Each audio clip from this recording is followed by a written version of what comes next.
कभी ऐसा महसूस हुआ है कि हमारे आसपास कुछ अनकहे नियम हैं? मतलब समाज ने पहले से ही तय कर रखा है कि एक लड़के को कैसा होना चाहिए, एक लड़की को कैसा व्यवहार करना चाहिए। बस यही हैं जेंडर स्टीरियोटाइप्स। ये वो अदृश्य नियम हैं जो न जाने कब हमारी जिंदगी का हिस्सा बन जाते हैं और अक्सर हमें हमारी पूरी काबिलियत तक पहुंचने से रोकते हैं। तो चलिए आज इसी मौजू पर गहराई से बात करते हैं। एलियट पेज की ये बात असल में आज हमारे पूरी चर्चा का सार है। मतलब ये सिर्फ समाज के बनाए नियमों को तोड़ने के बारे में नहीं है, नहीं, ये तो खुद को और बेहतर तरीके से जानने और पहचानने के बारे में है। ये इस बारे में है कि हम असल में कौन है, उसे अपनाएं और समाज क्या सोचेगा इसकी परवाह किए बिना अपनी पूरी जिंदगी जिएं। लेकिन ये सब बातें सुनने में तो ठीक हैं, पर असल जिंदगी में इन स्टीरियोटाइप्स का, इन रूढ़ियों का क्या असर होता है? चलिए इसे एक सच्ची कहानी से समझते हैं। जरा सोचकर देखिए, एक बच्ची है जिसके बड़े बड़े सपने हैं और उसके सपने को सिर्फ इसलिए खारिज कर दिया जाता है क्योंकि वो किसी के बनाए लड़कों वाले काम या लड़कियों वाले काम के खांचे में फिट नहीं होता। मुंबई में पली बड़ी देविका के साथ कुछ ऐसा ही हुआ। जब उसने अपने घर पर बताया कि वो इंजीनियर बनना चाहती है, तो उसे जो महसूस हुआ वो सिर्फ निराशा नहीं थी, बल्कि एक अदृश्य दीवार थी जो उसे पीछे धकेल रही थी। पर अच्छी बात यह है कि देविका ने हार नहीं मानी। तो देविका की कहानी एक उदाहरण है, पर अब थोड़ा और पीछे जाते हैं और समझते हैं कि ये स्टीरियोटाइप्स आखिर हैं क्या और इनकी जड़ें कहाँ हैं। तो सीधे शब्दों में कहें तो जेंडर स्टीरियोटाइप्स पहले से बनी बनाई धारणाएं हैं। मतलब समाज ने मान लिया है कि किसी लिंग विशेष के लोगों को कैसे सोचना चाहिए, कैसे बर्ताव करना चाहिए। जैसे ये सोचना कि औरतों को तो घर ही संभालना चाहिए, या फिर मर्द कभी रोते नहीं क्योंकि रोना तो कमजोरी की निशानी है।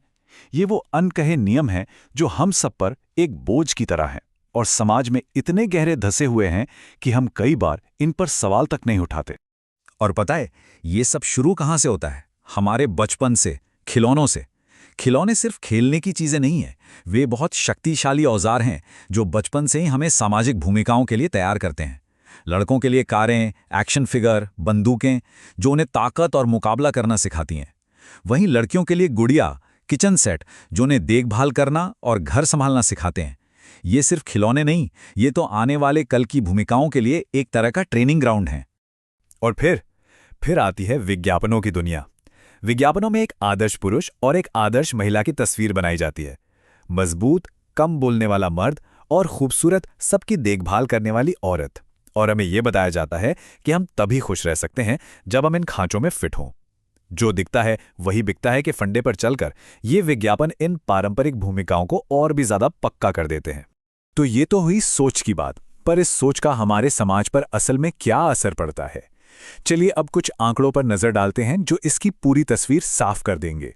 इस असमानता की जड़ में अक्सर एक सामाजिक ढांचा होता है जिसे पितृसत्ता या पेट्रियार्की कहते हैं। अब इसका मतलब सिर्फ ये नहीं है कि बड़े बड़े पदों पर पुरुष बैठे हैं, नहीं, इसका असर हमारी रोजमर्रा की जिंदगी में दिखता है। जब सांस्कृतिक तौर पर पुरुषों की राय को ज्यादा वजन दिया जाता है, या जब ये उम्मीद की जाती है कि महिलाएं परिवार के लिए अपने करियर को पीछे छोड़ दें। और इसके नतीजे असल दुनिया में साफ दिखते हैं। भारत में साक्षरता दर को ही ले लीजिए, पुरुषों के लिए यह 84.7% है, जबकि महिलाओं के लिए सिर्फ 68.4%। ये सिर्फ एक नंबर नहीं है, ये कहानी है खोए हुए मौकों की, अनसुनी आवाजों की और उस काबिलियत की जिसे कभी पनपने का मौका ही नहीं मिला। और यही कहानी आर्थिक क्षेत्र में भी जारी है। साल 2022 में भारत में महिला वर्कफोर्स पार्टिसिपेशन रेट यानी काम करने वाली महिलाओं की दर सिर्फ 23% थी।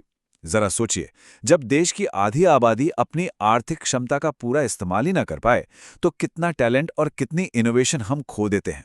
तो सवाल उठता है कि ये असमानता आज भी क्यों है? देखिए, इसका कोई एक सीधा सा जवाब नहीं है।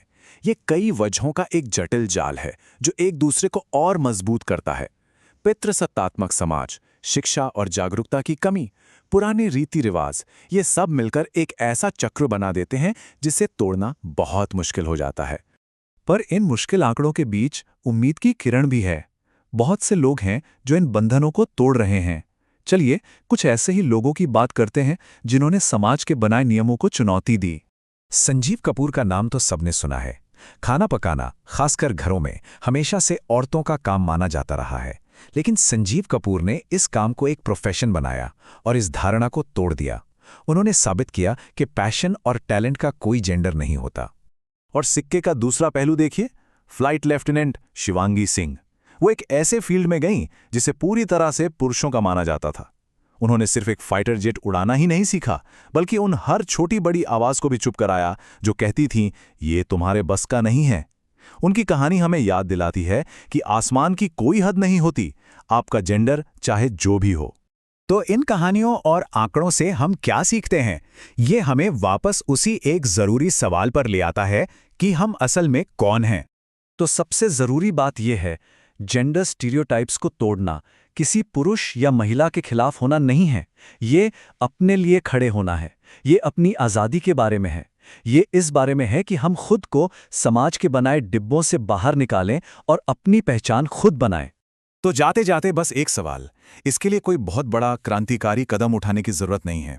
ये बस इतना भी हो सकता है कि हम अपनी ही किसी पुरानी सोच पर सवाल उठाएं या किसी ऐसे इंसान का साथ दें जो इन रूढ़ियों को तोड़ रहा है। याद रखिए, बदलाव हमेशा छोटे छोटे कदमों से ही शुरू होता है। तो सवाल बस इतना है, आज हम सब मिलकर कौन सी रूढ़िवादी धारणा को चुनौती देंगे?